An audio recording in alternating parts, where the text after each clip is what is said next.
October 20th, 2023. The notice of this meeting of the Upper Township Committee was posted on the official Township Bulletin Board and the Upper Township website. Mailed to the Cape May County Gazette, the Atlantic City Press, the Ocean City Sentinel Ledger, the Herald Times, and filed by the Township Clerk. Tonight's meeting is being video recorded up until the closed session portion of this meeting and will be available on the Upper Township website. I hereby direct this announcement be made a part of the minutes of this meeting. Please rise for the flag salute. I pledge allegiance to the flag of the United States of America and to the republic for which it stands, one nation, under God, indivisible, with liberty and justice for all. Call the roll, please. Present. Here. Present. Here. Yes, here. Pleasure on the minutes. I move that the regular and closed session minutes from October 10th, 2023 be approved. Your second? Second. Would you call the roll, please? Yes. Yes. Yes. Abstain. Yes. Let's start down to the right, far right. Mr. Victor. Good evening, everyone. Thank you so much for pausing Red October to come out here with us this evening. We do have our red shirts on for the fitness. I want to start out by thanking the Upper Township Soccer Association. Recreational League finished up this weekend. I was out there coaching my son. We had a great time. Faced a lot of tough weather throughout the season, and the coaches worked together very well to put makeup games together so the kids could enjoy one whole season. So shout out to them. Also, the building, walking in today, the Halloween spirit, wonderful decorations down the hallway, so great job by everybody that did that. This weekend, Kevin Corson and I attended over at the Stratford Fishing and Environmental Club a discussion on coastal resilience. Got to spend the evening with most of that. That was really cool. It was wonderful as a science teacher to see what goes into all of the planning with that project. It's all renewable resources that they're using, not building tons of walls or doing things like shell bags and coconut husk over top of logs to help protect the dunes and help protect the bay area. They reported that there was a loss of around 80 feet of bay and marsh, so this project will be very great. It has some congressional support from Congressman Van Drew, who was also in attendance and spoke at the meeting, and looking forward to that project and lending a hand wherever needed. And that's all I have. Thank you. All the way down the other end. Mark, welcome back. Thank you, Mr. Mayor. I want to keep it really, really short. We don't really have much to, even though there's a lot going on with Public Works, we're going to keep it short because the Phillies game's on. So we're getting ready for the winter time, obviously, and that's really all I got. Good. Go Phillies. Curtis. Real quick, last meeting we had some discussion about Bailey Road and illegal dumping. And I've had conversations with Mike Jones from Public Works. And I would like to see what the committee's opinion is of maybe closing Bailey Road and gating it. Is it privately owned or is it? It's actually a municipal-owned road, but Mike Jones asked me what, like years ago, we closed and gated Peach Orchard Road. And I actually had to abstain from that because I actually had property fronted on that, and I actually a combination lock was put on there. And Ralph Clayton owned property on it and I owned property on it. And we were both approached and asked what our opinion was. And as long as we were given access, we didn't care, and they put a combination on lock in there, and I had a combination. And consequently, I bought Ralph Clayton's property, and then since then I've sold it all, so it's still gated and remains so. So how many properties do we need to access? I think we got one of the people right here that might need access. Actually, it would be put past his ownership. Yeah, He would still have access deeper. to his property. Okay. It would be put a little bit deeper than his property. And there's 3 properties that front it, but some of the properties have access on Mount Pleasant Road, and they're all undeveloped properties. And I don't know if it's worth doing the research. I mean, it would affect some people. There's a piece of state land in there, a couple pieces, big part of it is state owned. Some of it's owned by the mining company. So we would gate it on Mount Pleasant Road and off of 50, right? We would Because gate it just past Like the paved portion, the right? paved portion. And then, but that's it. What about, I know you can get there from 50, from Mount Pleasant Road too, right? Yes, So we gate it up there too? we could gate it up, yes, it would be gated up there too. It's for discussion, and honestly, we would have to notify, I think, Tony would probably be more, we would have to notify the people that own property there, just like we did when they did Peach Orchard. And get their, I mean, I guess if anybody objected to it, it would be the end of it. Well, I think before we stop the public from accessing any kind of road, I think we should go after the problem, or Well, try to we go after talked- the problem. We talked about it at length, and we actually want to revisit our ordinance and raise the dumping, or illegal dumping fees is one of the recommendations we had. There is right now it's a $500 illegal dumping fee, and, Yeah, that and maybe getting some technology back and there. there's a $250 reward. Public Works has installed cameras, or No. John That's Britton where I was does going have with it. cameras on his property, and we can catch the vehicles either going in or going out. But And Kurt, I don't wanna go too far into some of the internal things we're doing, but you're absolutely correct that we are putting some measures Yes. relative to enforcement and to some, Well, I also think it's a opportunity worth exploring. I mean, when they did the Peach Orchard gates years ago, I remember it didn't affect me, it affected my travel sometimes, because I knew how to get around some stuff. yeah, But, let's take a look at that and see what property owners would be affected. It can't hurt to look at it, and also, but back when we did Peach Orchard, the technology was definitely not available that's yes. available Well, now. Peach Orchard, it's a little bit different Peach Orchard. There was no start or stop. It was, you were going into the woods to do something, it really didn't go all the way through at that point. It was done going through. So it was like a haven for illegal dumpers, and that's what it was. And actually that happened because the federal government had bought a big portion of it, and they were trying to curb the illegal dumping, and also the four-wheelers and ATVs and motorbikes and all that, which didn't really help that situation. No, because they just go around it. Yeah, So I think it warrants, taking a look at it and seeing what we can and can't do legally, and see who owns property along there. What's that? Okay. it's not a, I don't think it would be a permanent closure, because there's property that's fronts that, and I think we would still maintain it, because there's been incidents where there's been an accident, let's say a little farther up on 50 towards Tuckahoe, and they've actually had to utilize that as a detour. So which the fire company would have access, the forest fire would have access, we would still want to utilize it in case of an emergency. Yes.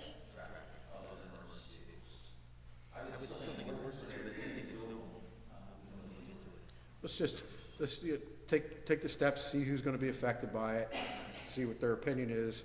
If we have to do an ordinance, we have to do an ordinance. If And I not, think Mike's done a little research already, so Mike could probably work with you. But illegal dumping has become a problem again, not to the magnitude it was in the 80s, but it is a problem, and like I said, I think you're working on the ordinance for fines and all that, I mean, that's all I have at this time. all right, Kim. Thank you very much, Mr. Mayor. So I just want to report our health fair was very successful on the 19th. The health department was able to give out 34 flu shots, and there was 30 vendors in attendance, and I just want to thank Janet McBride in the clerk's office for coordinating that on behalf of our community. Movie night this past Saturday was very successful. We did the drive-in movie at Amanda's Field once again, so I just want to say thank you to Cape Assist for their partnership with that, and we are hoping to do another Christmas movie just like we did last year. The community center is open for business. That's the big news, right? So we're doing sort of like a soft opening. We're still waiting for the padding that goes around the walls. That's on back order. But it's able to be utilized. I know there were some pickleballers there today, and they're very happy people because they've been begging for it to be reopened. All the sports programs will be able to get in there coming the end of the month, basketball, wrestling. and all the other organizations that are using that. So we'll be looking to, once we get that final piece in place, we'll be looking to do some kind of like rededication, but more to come on that once we have some timelines for the final. And then last but not least, our tree lighting ceremony will be November 27th at 6:30 here at Township Hall, so it'll be after our 4:30 meeting, and I hope to see everybody there. That's all I Was have it the to- 27th? 27th. We have a 4:30 meeting, so Okay. Perfect, after the meeting. 6:30, we'll do it right after. Okay, I would like to, yeah, thanks, Kim, but, and as one of the pickleballers that was there today, it was a lot of fun, and it's good to get back inside. Just worked out really well. It's gorgeous, they did a great job in there, it really is, totally changed building. All right, a couple things, I have, Upper Township EMS is doing trunk or treat, tomorrow, 24th, Amanda's Field, 6 PM to 8 PM. There will be concessions open as well, and we still have room for cars, and you can register up until 5:45 on the uppertownshiprescue.com/trunk-or-treat. We utilized this year, we also utilized, before I go into that, this ties right into it, Halloween night, trick-or-treat night will be Tuesday, October 31st. As it always is, we very, very rarely move it, and it'll be 5 to 8, as it always is. And that's what the Halloween will be. We held fire prevention at Amanda's Field this year. We had a better turnout, I think. Our open house type thing, we had a better turnout. It turned out to be a great night. We had more activities for everybody, and it really was a good evening for all the kids and the parents alike. So that is all I have for now, and we can go on to the administrator overview. Gary. And I just want to, a couple different things. It is the holiday season, but it's also Barb Ludi's and my season. It is budget season, right? So you'll start to get your worksheets, and you can start getting them back to our offices. We can see what 2024 looks like. So we like to start early, and we'll be ready for the following season. On the personnel side, Rhonda and I and Barbara, again, are continuing to work on the wage contracts and conversations within City Hall. And also, we were successful in our pitch to the employee base to go on to a swap for a health benefits program that is going to be beneficial both to the employees, taxpayers, and as a whole to the community. So I want to thank everybody in Public Works again that was instrumental in moving those employees over. Otherwise, that's it. That's all I have. Okay, Joanne. Lindsay. Oh, I mean, Mr. Monzo. In response to the board's concerns at the last meeting, as expressed with respect to adopting research, state laws, municipal fines, and assessment statute, to give you maximum minimum, to give you flexibility through your ordinance process to set maximum fines.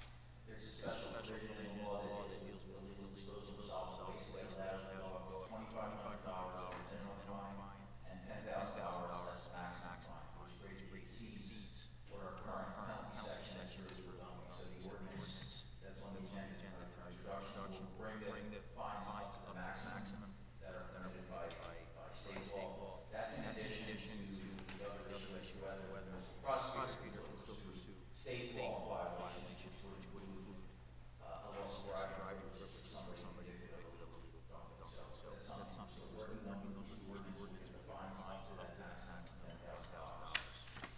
The other ordinance that we have, Did we increase the reward? there's no provision in the state law that allows for reward, but I guess that's discretionary to do that as well. Because right now we currently have a $250 reward if somebody turns in an illegal dumper. Okay. We can do that and address it before it's published for consideration review. We'll add that as well. We can reintroduce it if you want to add. I think it can't hurt to have it in there. Yeah. No, I think we take it from 250 to 1,000. Yeah, as long as we have the minimum fine is 2,500. Pay to remove. Yeah. Right. And the other ones that we talked about that last meeting was amending properties to create a better definition and operable with this as, also, on the agenda introduction, and it's going to be a vehicle that's in the same spot station every 15 consecutive days, surrounded by tall grass, all visible signs that it's not an operable vehicle, would be a presumption that it's inoperable, and therefore, or the shift on the vehicle or property actually demonstrate this, but it's the process to see that against the court. So that addresses that one as well, so that's all I have. Just want to let the committee know how nice it was that Monzo and Lindsay were able to bring all the attorneys together, right? So, you know, there's only one thing worse than one attorney, it's 4 attorneys. And so they brought them all together, and between facilitating between Martin and that office there, they came out with some really nice ordinances. And then Joanne has the ability to kind of put them together for us, and so it is a tremendous team effort to get this stuff to the finish line. Zach, sorry.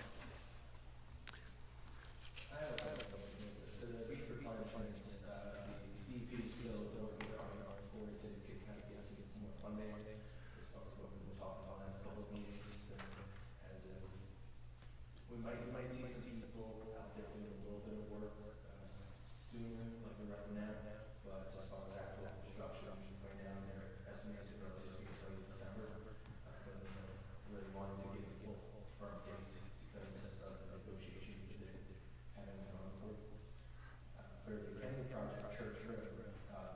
They are doing some work this week, some prep work, but they're planning to start on drainage improvements in the next 2 weeks. Okay. Also, this Saturday, October 28th, is the flood promotion meeting at the Stratford Firehouse. Yeah, it's from 9 to 11 a.m. And people, residents who have questions about the flood church, can come meet with insurance agents and floodplain manager. And also, resolution number 10, I mentioned the last meeting was a change order for the Shackman pump station. There was an unforeseen flooding in one of the areas where they were working. So this change order would give relief to not just the contractor who did the work, but also the residents of the and that is all I have for now. Could we get a traffic management plan for the Church Road, and get that out to EMS and fire departments, fire companies, please, or at least more? It's talk about as far as making sure it's gonna be safe. No, I'm talking about, I want to know what they're doing, because, you know, we've had some issues in the past where detours have run into detours, and, you know, one hand was not talking to the other. We need to kind of know, because that is a major artery for our fire and EMS personnel to get through to either Route 9 or to Tuckahoe Road or Stagecoach Road. So that we need to know, what, you know, how they're going to do it. Are they going to let one-way traffic flow, or are they going to have flagmen at the end? What's the dates and times for that? That's all pretty relative to what our operation is. So yeah, I would like that. Thank you. Barbara. Thank you very much. Joanne, back to you.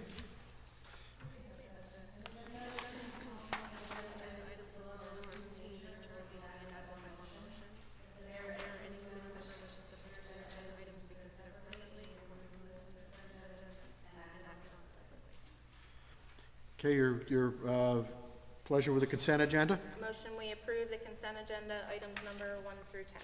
Second. No, 1 through 9. Oh, I'm sorry, 9. Yep. I apologize. Second. Yes. Yes. Yes. Yes.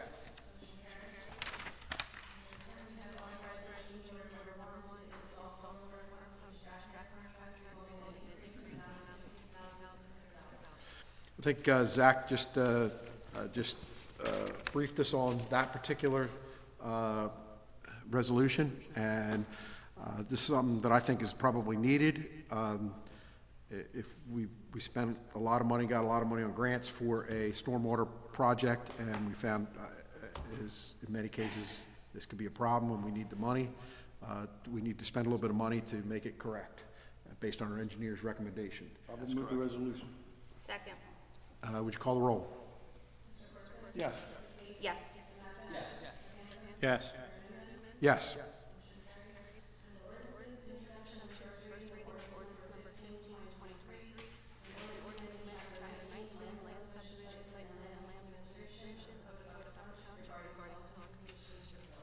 I'll move the introduction with a public hearing and final adoption scheduled for November what? November 13th. Second. Would you call the roll, please? Yes. Yes. Yes. Yes.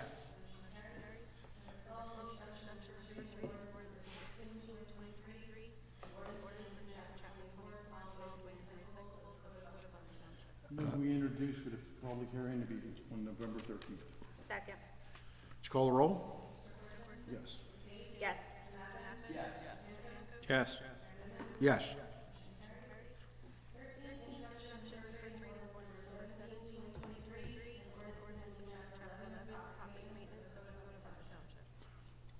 Well, Move we introduce ordinance number 17 of 2023 with public hearing and final adoption on November 13th. Second. would you call the roll, please? Yes. Yes. Yes. Yes.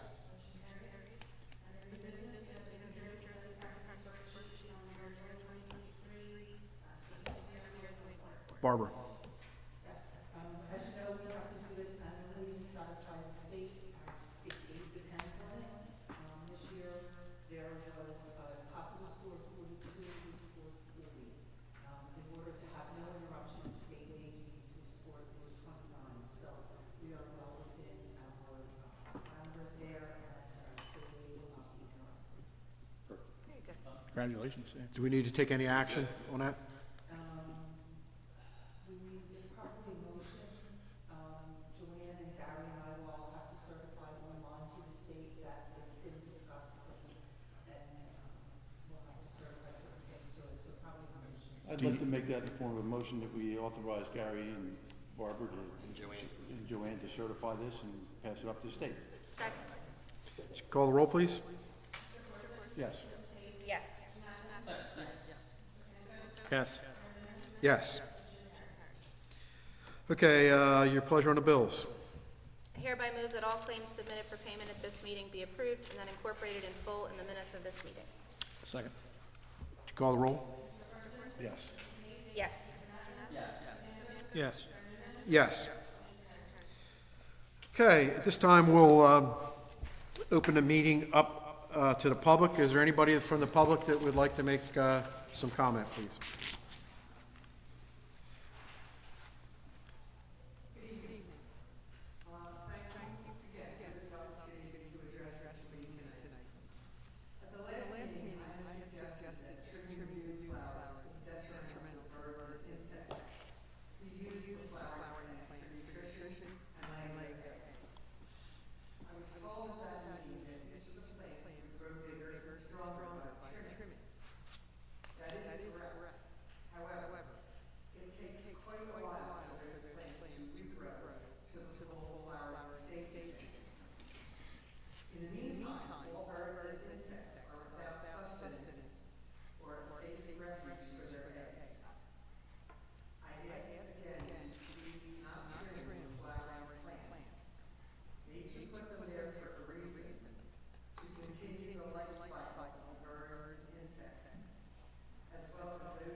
sorry, could you take a look at, this week at just adding a couple spotlights in that parking lot?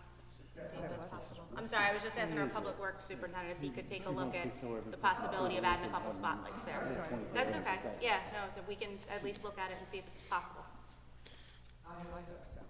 Thank you.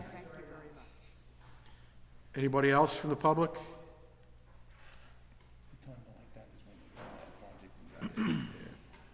Anybody else? Over hearing none. We'll close the public portion of the meeting and entertain a motion to go into closed session. Victor, you've been fired from that. Mark's got it back. Darn. You were just pinch hitting. I hereby move that a resolution be incorporated into the minutes authorizing the Township Committee to enter into executive session for the following matters pursuant to the Open Public Meetings Act. Number 1, personnel. Number 2, contract negotiation, shared services agreement with Ocean City for dispatch services. 3, contract negotiation, Cape May County MUA Host Community Benefit Agreement. 4, contract negotiation, Living Shoreline Project. 5, attorney-client privilege cell tower. 6, attorney-client privilege dredge material. I also include in my motion the estimated time and circumstances under which the discussion conducted in closed session can be disclosed to the public as follows. A, it is anticipated that the matters discussed in closed session may be disclosed to the public upon the determination of the Township Committee that the public interest will no longer be served by such confidentiality.